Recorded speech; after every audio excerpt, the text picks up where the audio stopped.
안녕하세요. 불만창 기자들입니다. 이번 라운드도 대박이었습니다. 네, 슈퍼매치와 동해안 더비, 대구 대전전, 제주 전북전까지 4경기에서 1만 명이 넘는 네, 관중이 찾아오셨습니다. 뭐 이제는 디폴트 값이라고 감히 말해도 될 것 같은데요. 맞아요. 네. 그 열기만큼이나 재밌는 경기가 이어졌고요. 올 시즌 K리그는 재미, 흥행, 두 마리 토끼를 확실히 잡고 있습니다. 다른 의미로 저희의 픽도 대박 오브 대박이었습니다. 제가 이제 0개에서 2개로 네, 몰라보게 성장을 했고 창 기자가 1개로 네, 맞췄습니다. 서울 아니면 다 못 맞춘다는 정설이 되고 있는데 과연 재앙만의 행진은 어디까지 갈 것인지 저희도 궁금합니다. 8라운드까지 경기 살펴보고요. 주중 경기 프리뷰까지 가보겠습니다. 자, 첫 경기입니다. 서울과 수원의 슈퍼매치. 서울이 3대1로 승리했습니다. 네, 100번째 슈퍼매치 주인공은 서울이었습니다. 네. 서울은 3-4-3 포메이션으로 공시했지만 실제로는 포백에 4-2-3-1 혹은 4-3-3이라고 볼 수 있었습니다. 지난 경기 결정한 기성용이 선발로 복귀했고요. 오스마르를 미들로 올리고 퇴장 징계를 받은 권영규 자리에 황현수를 투입한 걸 빼면 시즌 초반에 밀고 가던 주력 포메이션을 빼들었습니다. 도리어 이날은 수원이 포백을 쓰긴 했는데 멤버가 많이 바뀌었습니다. 박대원, 한호강, 장호익 그리고 정승원으로 낯선 포백을 꾸렸고요. 중원은 바사니 유재호로 만들었고 류승우를 선발로 기용을 했습니다. 네. 불투이스는 아예 명단에서 빠졌습니다. 그러니까요. 경질된 이병헌 감독을 대신한 최성용 감독 대행의 노림수는 일단 뭐 3백 경기 중 3백 변화를 통해서 이제 수비진의 안정을 꾀하면서 이기재에게 공격의 키를 맡기겠다는 거였습니다. 위치 변화를 보면 이기재는 처음에는 왼쪽 윙백으로 출발을 해서 중원으로 이동했다가 후반에 오른쪽 윙. 그러니까 경기장 기준으로 7시쯤에서 점점 가다가 1시, 2시까지 가는 그러네요. 네, 참 특이한 위치 변화가 있었습니다. 그러다 마지막에 다시 레프트백으로 뭐 잘 모르겠지만 3월 A매치 우루과이전에서 이기재의 어떤 전진성이나 하퍼스페이스 공략을 좀 참고했던 것으로 보이는데요. 근데 이기재 효과는 어쨌든 이기재 10뷰트는 대실패였습니다. 이기재는 오른쪽이 영 어색한 눈치였고요. 맞아요. 네, 컨디션도 좋지 않아서 상대와의 1대1 대결도 좀 어려워했습니다. 이런 분위기에서 서울이 빠르게 앞서 나갔습니다. 전반 38분이었죠. 그 나상호가 주고받는 움직임 속에서 선제골을 넣었습니다. 기성용, 황의조, 나상호로 이어지는 연계 과정이 굉장히 좋았습니다. 나상호는 벌써 4경기 연속골입니다. K리그의 개인 커리어를 통틀어서 최다 연속골 기록을 세우고 있고요. 총 5골로 루빅손과 득점 공동 선두에 올랐습니다.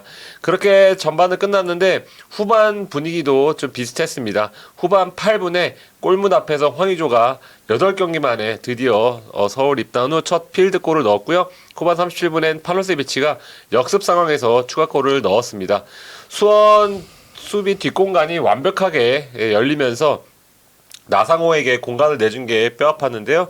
후반 44분 밀리치가 기어이 수원 데뷔골을 마치 우겨 넣듯이 결국 넣었지만 대세엔 영향이 없었습니다.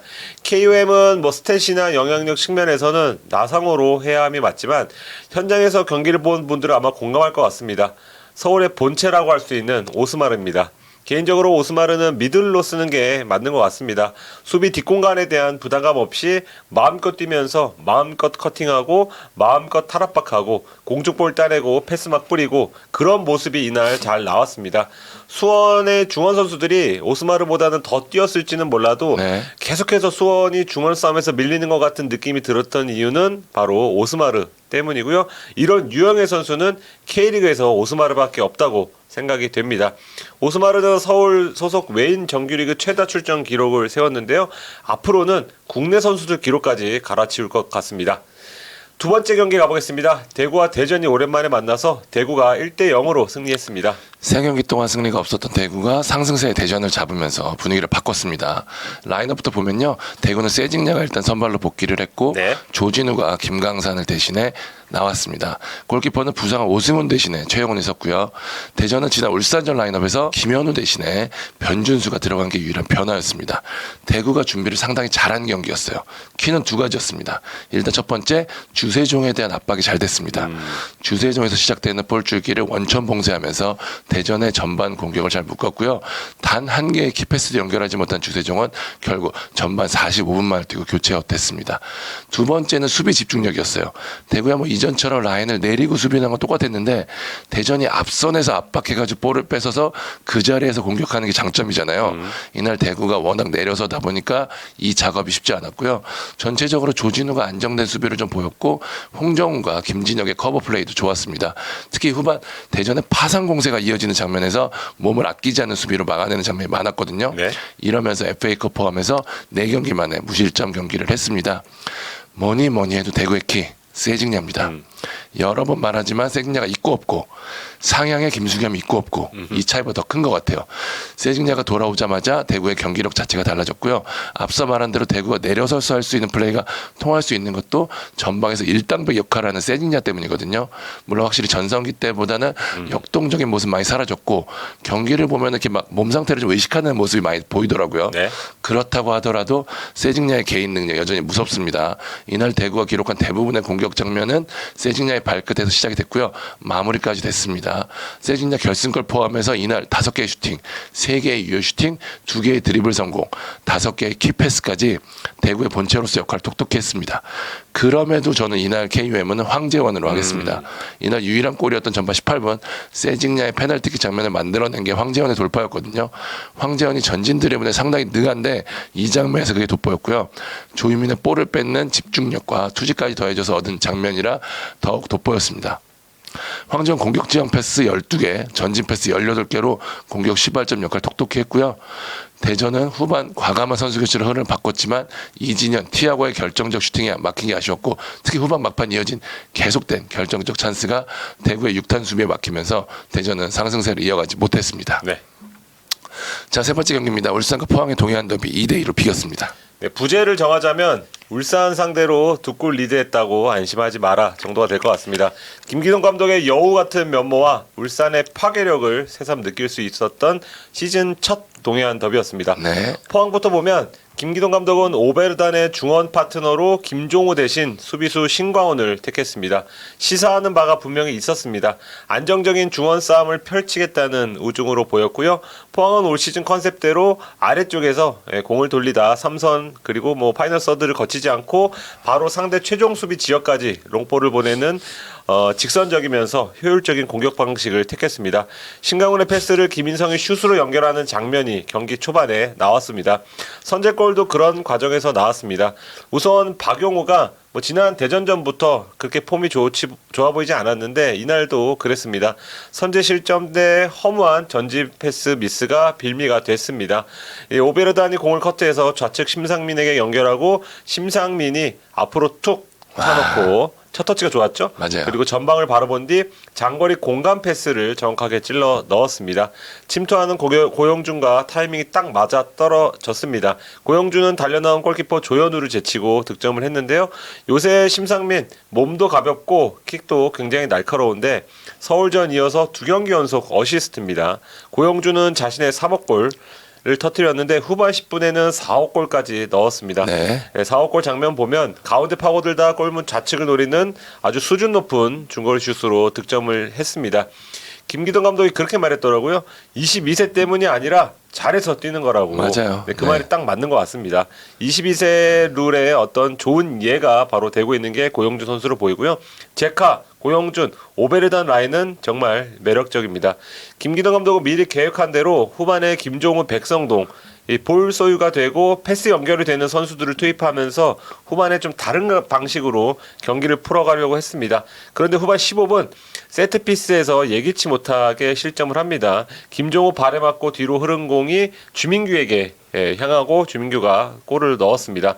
울산은 대전 하나전이 떠오르듯이 상대에게 조금 말리는 분위기였습니다. 그전까지 정승현도 부상을 털고 돌아와서 다시 다쳐서 아웃이 됐고요. 그런 상황에서 바로 주민규가 골을 넣은 겁니다. 이때부터 남은 40분간은 울산 페이스였습니다. 배고픈 호랑이가 얼마나 무서운가 그런 점을 느낄 수 있었는데요. 네. 루빅스톤, 이청용, 임종은, 주민규가 계속해서 골문을 두드렸고 후반 44분 기어이 동점골을 넣었습니다. 이번에도 세트피스에서 골이 나왔는데요. 뒤로 흐른 공을 박호가 감각적인 발리로 기다리던 시즌 마수거리 골을 넣었습니다. 경기는 여기서 끝나지 않을 수도 있었습니다. 후반 추가 시간 5분 박승우 크로스가 문전압 이호재의 이마에 정확히 닿았는데 이게 골대를 살짝 벗어납니다. 여기서 역대급 짤이 나옵니다.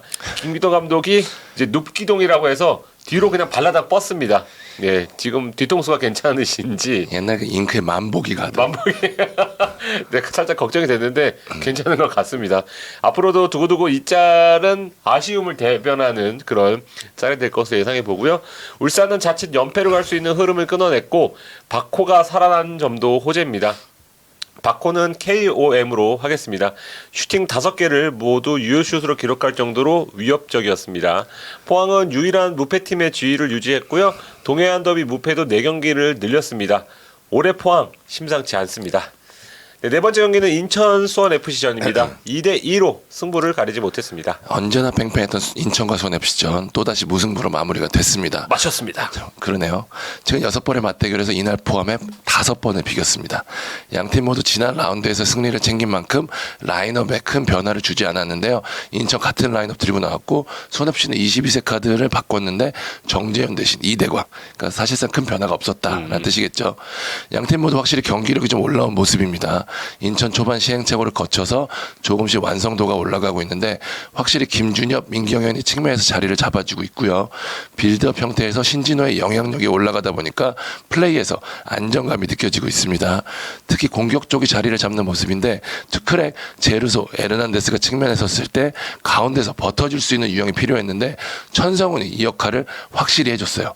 사실 천성훈이 지난 경기에서는 제 몫을 못했는데 이날 인천이 필요한 원톱의 모습을 보여줬습니다. 2골까지 몰아넣었죠. KOM으로 하도록 하겠습니다. 지난 시즌 인천이 매력적일 때가 에르난데스가 내려오고 침투회로 득점해주는 거였는데 전반 18분 득점 장면이 그랬고요. 후반 14분 헤더골은 인천에 최근 없었던 높이를 주는 장면이었습니다. 모서 같았습니다. 네. 인천이 잘할 수 있는 잘해야 하는 장면에서 득점을 만들었다는 점에서 그리고 인천 유스 출신이라는 점에서 인천 팬들 앞으로 기대가 더 클 것 같고요. 세레머니도 아주 멋졌습니다. 천성훈 이날 공중볼 경합 8개 성공해 6개의 슈팅 4개 유효 슈팅 날렸습니다. 해트트릭도 가능할 수 있었던 경기였습니다. 수원FC 반격도 만만치 않았어요. 수협은 확실히 후반에 강합니다.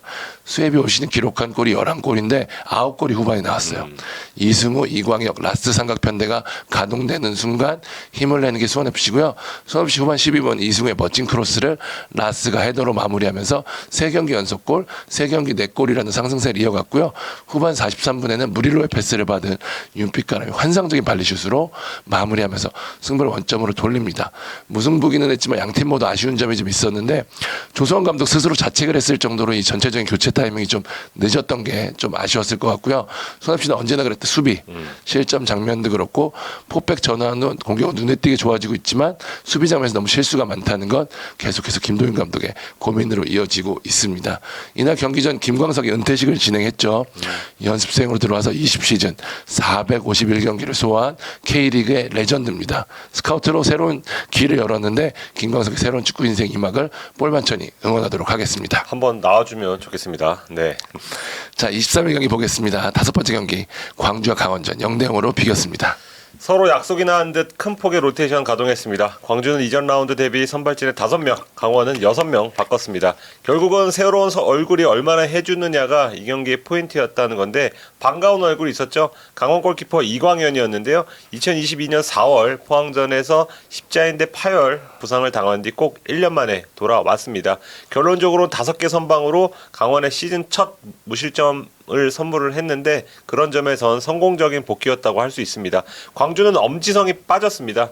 그래서 이정효 감독에게 제가 직접 물었더니 이날 복귀전을 치를 계획이었는데 절실함이 떨어진다는 판단으로 엔트리 제외했다고 설명을 했습니다.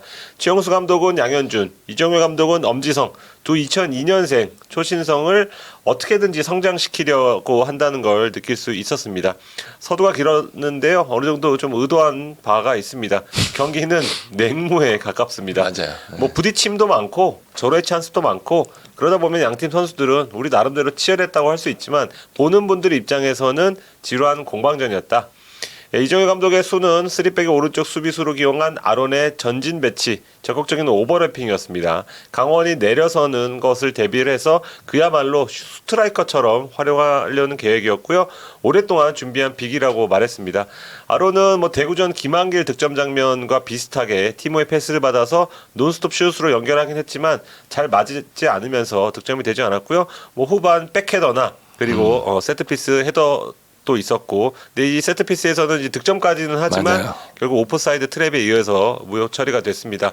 어쨌거나 0대0 스코어가 나왔다는 점에선 강원의 플랜대로 경기가 흘러갔다고 해도 무리는 아닐 겁니다. 최용수 감독이 말한 대로 강원은 중원에 숫자를 많이 둬서 광주의 패스기를 차단하는 데 주력을 했습니다. 그런 다음 빠르게 역습으로 나서는 장면이 종종 있었는데요. 보통은 양현준 혼자 달리거나 공격 숫자가 부족해서 쉽게 뺏기는 그런 장면이 많았습니다. 시즌 첫 무승부에도 최용수 감독이 만족하지 못한 그런 이유인데요. 후반 추가 시간 결정적인 기회가 오긴 했지만 양현준의 그 기회를 날리면서 경기는 결국 무승부로 끝났습니다. 두 감독은 경기 후 조금은 다른 어투로 불만을 표출했습니다. 이정효 감독은 할 말 잃은 표정으로 선수들이 몸을 사렸다면서 선수단 전체 메시지를 전달하고자 했고요. 최용수 감독은 양현준이 그런 찬스를 놓치면 평범한 선수로 전락할 수 있다고 그렇게 얘기했습니다. KOM은 이광현으로 하겠습니다. 1년 만에 출전한 경기에서 5선방 강원 골문에 안정감을 더했습니다. 20세 월드컵 때 그때 퍼포먼스가 조금은 나온 것 같습니다. 마지막 경기입니다. 제주 전북전이고요. 전북이 2대 0으로 승리했습니다. 전북이 또다시 한숨을 돌렸습니다. 올 시즌 3패 끝에 원정 첫 승을 챙겼습니다. 반면 제주는 3승세를 이어가지 못하고 2연승 끝에 패배, 홈 첫 승은 이번에도 실패를 했습니다. 라인업을 보면 제주는 지난 수원전과 같은 멤버들이 그대로 나섰고요. 전북은 이동준이 복귀를 했고 백승호가 아마노준의 짝으로 나섰습니다. 오른쪽 윙백은 신예 박창호가 첫 선을 보였고요. 3백에 정태욱이 들어왔습니다. 양팀 모두 3-4-3 같은 포메이션을 써서인지 초반 지루한 양상이었어요. 여기에 물러서지 않는 경기를 해서 물론 그나마 전북이 근소하게 공격적으로 나서긴 했지만 공격 형태 자체가 득점을 만들기는 어려운 상황이었거든요. 그나마 활로를 들어주는 게 송민규의 1대1이었습니다.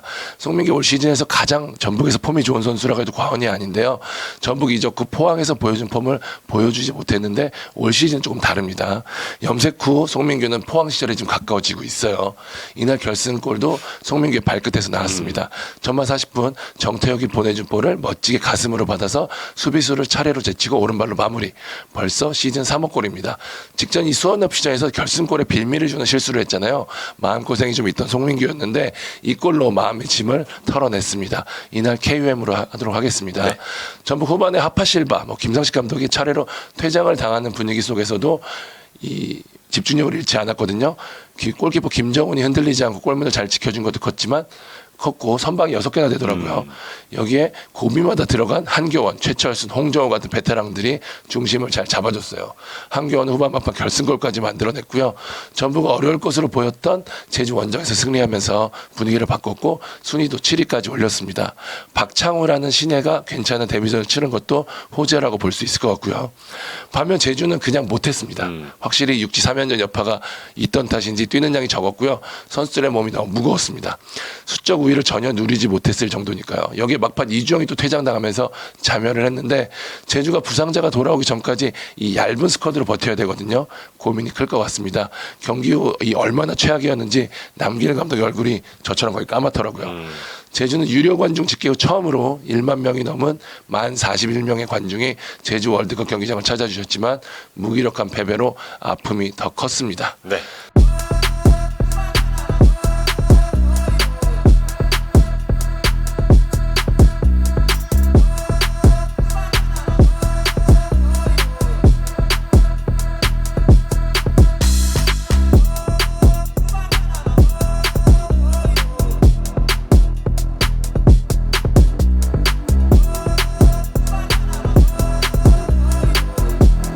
자, 주중 경기 9라운드 짧게 프리뷰하겠습니다. 첫 경기는 25일 오후 7시 30분 포항 스틸리아드에서 열리는 포항과 수원전입니다.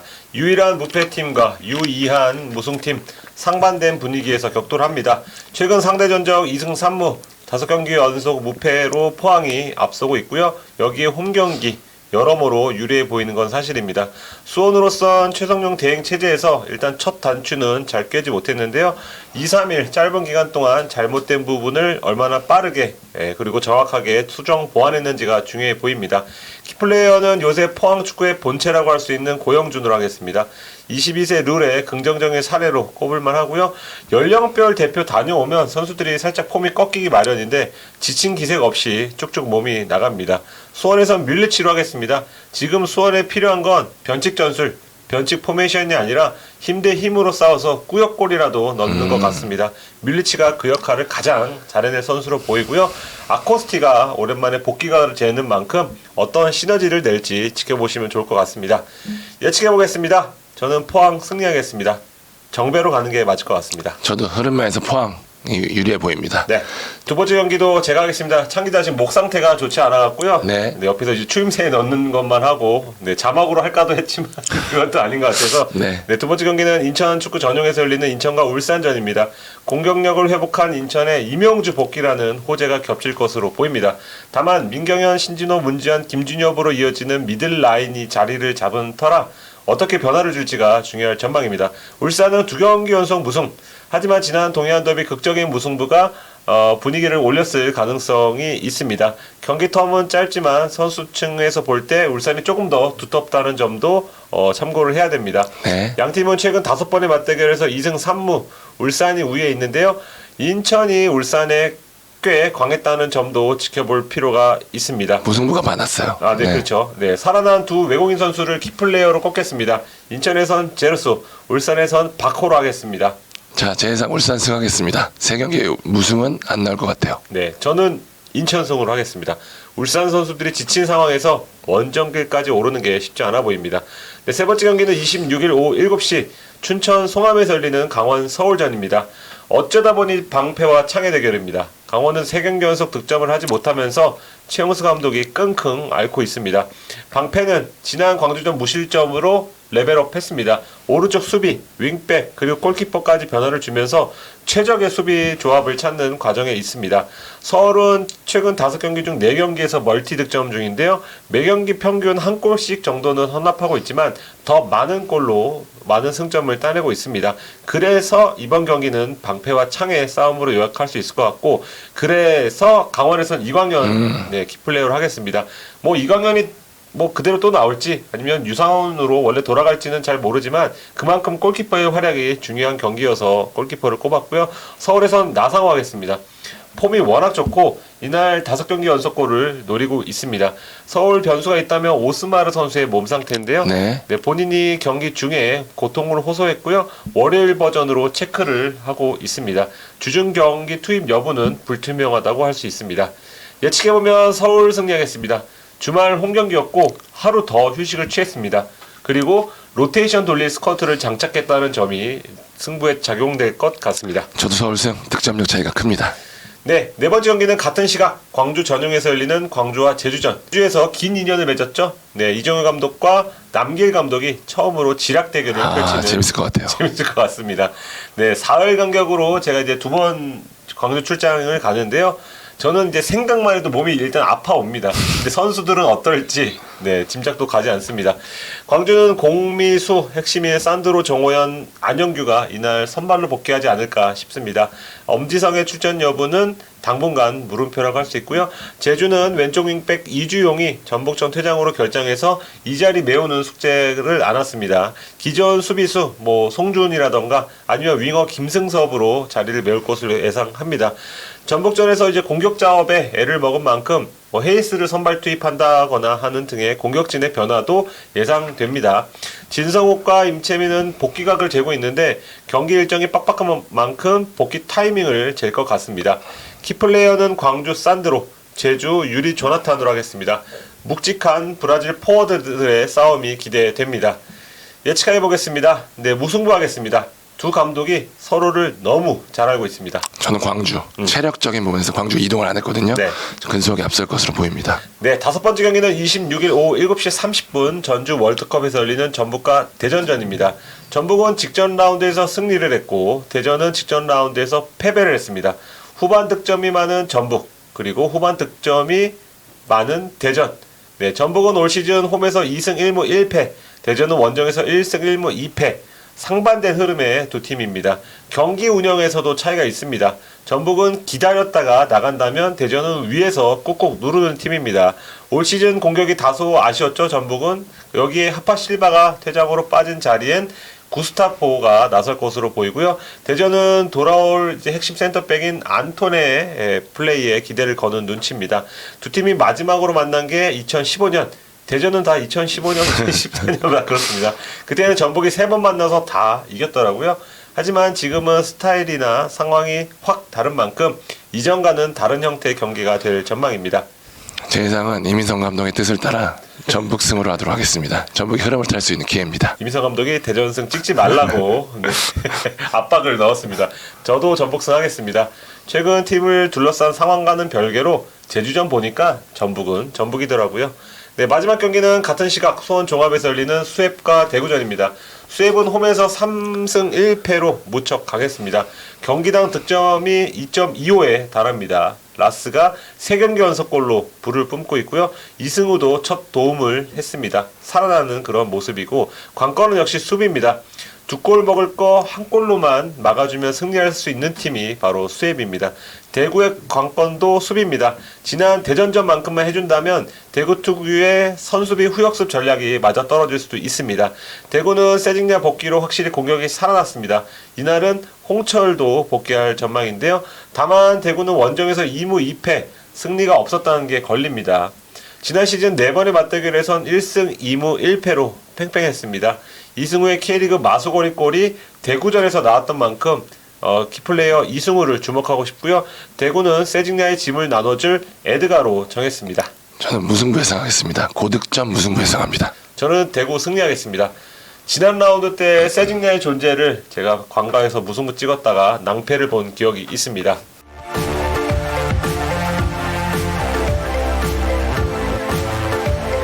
자, 8라운드 리뷰하고 9라운드 짧게 프리뷰 해봤습니다. 이번 라운드도 대박 관중, 대박 경기, 그리고 저희의 높은 적중률, 그리고 창기자의 건강 회복까지 바라면서 방송 마무리하겠습니다. 지금까지 볼마찬 기자들이었습니다. 감사합니다.